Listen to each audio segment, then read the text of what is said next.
saya Ayatullah Husaini. Saya akan membahas tentang perlawanan Mataram kepada POC. Latar belakang: Sultan Agung adalah raja yang paling terkenal dari kerajaan Mataram. Pada masa pemerintahan Sultan Agung Mataram mencapai zaman keemasan. Cita-cita Sultan Agung antara lain mempersatukan seluruh tanah Jawa, mengusir kekuasaan asing dari bumi Nusantara. Terkait dengan cita-citanya ini, maka Sultan Agung sangat menentang keberadaan kekuatan POC di Jawa. Apalagi tindakan POC yang terus memaksakan kehendak untuk melakukan monopoli perdagangan membuat para pedagang pribumi mengalami kemunduran. Kebijakan monopoli itu dapat membawa penderitaan rakyat. Oleh karena itu, Sultan Agung merencanakan serangan ke Batavia. Ada beberapa alasan mengapa Sultan Agung merencanakan serangan ke Batavia, yaitu tindakan monopoli yang dilakukan POC. POC menolak untuk mengakui kedaulatan Mataram. Pada tahun 1628 telah dipersiapkan pasukan dengan segenap persenjataan dan perbekalan.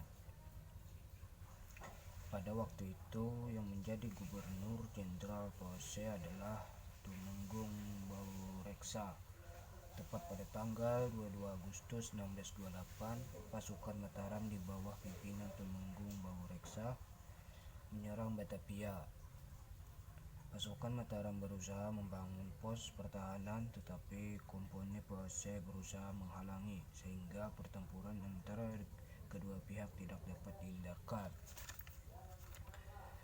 Di tengah-tengah berkecamukkannya peperangan itu, pasukan Mataram yang lain berdatangan, seperti pasukan di bawah Sura Unukulungan yang dibantu oleh Kiai Dipati Maduraja dan Upasanta. Datang pula laskar orang-orang Sunda di bawah pimpinan Dipati Ukur. Sampai di sini penjelasan saya. Terima kasih. Assalamualaikum warahmatullahi wabarakatuh. Assalamualaikum warahmatullahi wabarakatuh. Perkenalkan, nama saya Rusdiansa. Saya dari kelompok 4 ingin menjelaskan tentang perlawanan rakyat Mataram. B. Tokoh-tokoh. Raja Mataram yang paling gigih menyerang VOC di Batavia adalah Sultan Agung Hayam-Warakusuma. Perlawanan rakyat Mataram saat diperintah Sultan Agung Hayam-Warakusuma untuk menyerang VOC di Batavia terjadi 2 kali, meskipun kedua-duanya belum memperoleh keberhasilan. Perlawanan rakyat Mataram terhadap VOC di Batavia dilakukan pada bulan Agustus 1628 yang dipimpin oleh Tumenggung Baureksa. Perlawanan rakyat Mataram kedua terhadap VOC di Batavia dilaksanakan tahun 1692 dan dipimpin oleh Dipati Pogar dan Dipati Purbaya. Meskipun persediaan bahan pangan sudah mulai menipis, pasukan Mataram tetap menyerbu Batavia dan berhasil menghancurkan benteng Hollandia. Penyerbuan berikutnya dilanjutkan ke benteng Bomel, tetapi belum berhasil karena pasukan Mataram sudah mulai kelelahan dan kekurangan bahan makanan. Proses Sultan Agung mengadakan serangan ke Batavia sebanyak 2 kali, yaitu tahun 1628 dan tahun 1629. Serangan pertama pada tahun 1628 terbagi 2 gelombang. Gelombang pertama dipimpin oleh Tumenggung Baureksa dengan membangun kubu-kubu pertahanan di dekat rumah-rumah penduduk di sekitar Batavia. Namun tindakan tersebut diketahui oleh VOC, sehingga VOC kemudian menyerang dan membakar kampung yang terdapat pasukan Mataram dan banyak jatuh korban di pihak Mataram, termasuk Tumenggung Baureksa. Gelombang kedua dipimpin oleh Adipati Aposonto, Soro Agul-Agul, dan Mandorejo. Strategi yang digunakan adalah membendung aliran sungai Ciliwung dengan harapan agar Batavia kekurangan air dan terjangkit wabah penyakit menular. Secara umum, serangan Sultan Agung yang pertama ini mengalami kegagalan. Pada tahun 1629, Mataram melakukan serangan untuk kedua kalinya di bawah pimpinan Dipati Pogar dan Dipati Purabaya. Belajar dari serangan pertama yang gagal, maka diadakan persiapan yang lebih matang sebelum melakukan serangan. didirikan lumbung-lumbung padi di daerah Cirebon dan dengan tujuan memblokade bahan makanan ke Batavia. Lumbung-lumbung padi tersebut akhirnya diketahui oleh VOC dan dibakar. Akibatnya serangan Mataram kedua juga mengalami kegagalan. Kesimpulannya adalah pasukan Mataram beberapa kali melakukan penyerbuan dengan membuat strategi-strategi untuk mengalahkan VOC, dan masih banyak mengalami kegagalan. Sekian dari saya. Wassalamualaikum warahmatullahi wabarakatuh. Assalamualaikum warahmatullahi wabarakatuh. Perkenalkan, nama saya Siti Jamilah. Saya dari kelompok 4. Di sini saya akan menjelaskan tentang perlawanan rakyat Mataram. D. Bentuk perlawanan. Penyerbuan Mataram ke Batavia pada tahun 1628. 1. Sultan Agung mengadakan penyerangan ke Batavia pertama kali pada tahun 1628. Pasukan pertama dipimpin oleh Tumenggung Bahurekso. 2. Pasukan kedua dipimpin oleh Tumenggung Agul-Agul, Kiai Adipati Madurorejo, Kiai Dipatu Upusonto, dan Dipati Ukur. 3. 22 Agustus 1628 sampai 24 Agustus 1628, tentara Mataram datang ke Batavia dan melakukan penyerbuan. 4.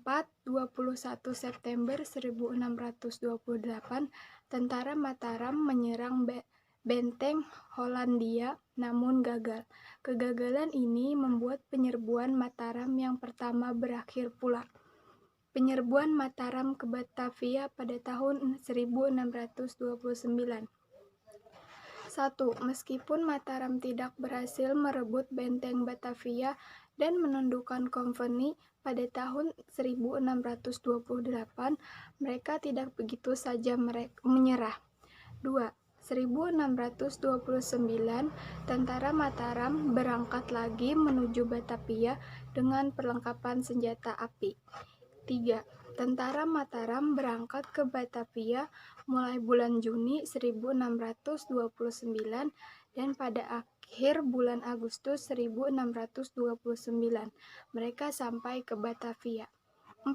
Pada tanggal 31 Agustus 1629 seluruh pasukan Mataram mulai bulan Juni 1629 dan akhir bulan Agustus 1629 mereka sampai di Batavia. Pada tanggal 31 Agustus 1629 seluruh pasukan Mataram mulai tiba di daerah sekitar Batavia. VOC mengetahui kedatangan mereka untuk kembali menyerbu Batavia. VOC juga mengetahui bahwa pusat persediaan bahan pangan saat itu adalah Tegal. Mereka pun mengirimkan armadanya ke Tegal, di mana perahu-perahu Mataram, rumah-rumah, dan gedung-gedung beras bagi tentara Mataram dibakar habis. Setelah Tegal mendapatkan perusakan, VOC pindah ke Cirebon. 21 September 1629, tentara Mataram menyerang benteng VOC. Mereka dibiarkan menembak benteng hingga persediaan mesiu habis.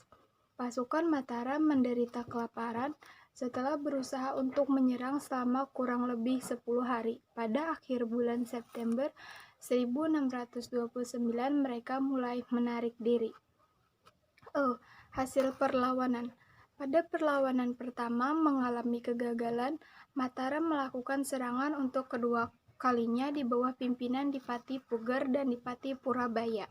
Belajar dari serangan pertama yang gagal, maka diadakan persiapan yang lebih matang sebelum melakukan serangan. Didirikan lumbung-lumbung padi di daerah Cirebon dengan tujuan memblokade bahan makanan ke Batavia. Lumbung-lumbung padi tersebut akhirnya diketahui oleh VOC dan dibakar. Akibatnya serangan Mataram kedua juga mengalami kegagalan. Kesimpulan, Sultan Agung adalah raja yang paling terkenal dari kerajaan Mataram. Cita-cita seluruh Sultan Agung antara lain mempersatukan seluruh tanah Jawa, mengusir kekuasaan asing dari bumi Nusantara. Ada beberapa alasan mengapa Sultan Agung merencanakan serangan ke Batavia, yakni tindakan monopoli yang dilakukan VOC. VOC sering menghalang-halangi kapal-kapal dagang Mataram yang akan berdagang ke Malaka. VOC menolak untuk mengikuti kedaulatan Mataram. Keberadaan VOC di Batavia telah memberikan ancaman serius bagi masa depan Pulau Jawa. Pada tahun 1628 telah dipersiapkan pasukan dengan segenap persenjataan dan perbekalan. Pada waktu itu yang menjadi Gubernur Jenderal VOC adalah J.P. Quinn. Sebagai pimpinan pasukan Mataram adalah Tumenggung Baurekso. Tanggal 22 Agustus 1628, pasukan Mataram di bawah pimpinan Tumenggung Baurekso menyerang Batavia. Di tengah-tengah berkecamuknya peperangan itu, pasukan Mataram yang lain berdatangan seperti pasukan di bawah Surah Agul-Agul yang dibantu oleh Kiai Dipati Madurareja dan Upasanta. Datang pula laskar orang-orang Sunda di bawah pimpinan Dipati Ukur. Raja Mataram yang paling gigih menyerang VOC di Batavia adalah Sultan Agung Hanyakrokusuma. Perlawanan rakyat Mataram terhadap VOC di Batavia dilakukan pada bulan Agustus 1628 yang dipimpin oleh Tumenggung Baurekso. Perlawanan rakyat Mataram kedua terhadap VOC di Batavia dilaksanakan tahun 1629 dan dipimpin oleh Dipati Puger dan Dipati Purbaya. Sultan Agung mengadakan serangan ke Batavia sebanyak 2 kali, yaitu tahun 1628 dan 1629. Serangan pertama pada tahun 1628 terbagi 2 gelombang. Gelombang pertama dipimpin oleh Tumenggung Baurekso dengan membangun kubu-kubu pertahanan di dekat rumah-rumah penduduk di sekitar Batavia. Gelombang kedua dipimpin oleh Adipati Upusonto, Suro Agul-Agul, dan Mandurejo pada tahun 1629. Mataram melakukan serangan untuk kedua kalinya di bawah pimpinan Dipati Purger dan Dipati Purabaya. Sekian dari saya. Wassalamualaikum warahmatullahi wabarakatuh.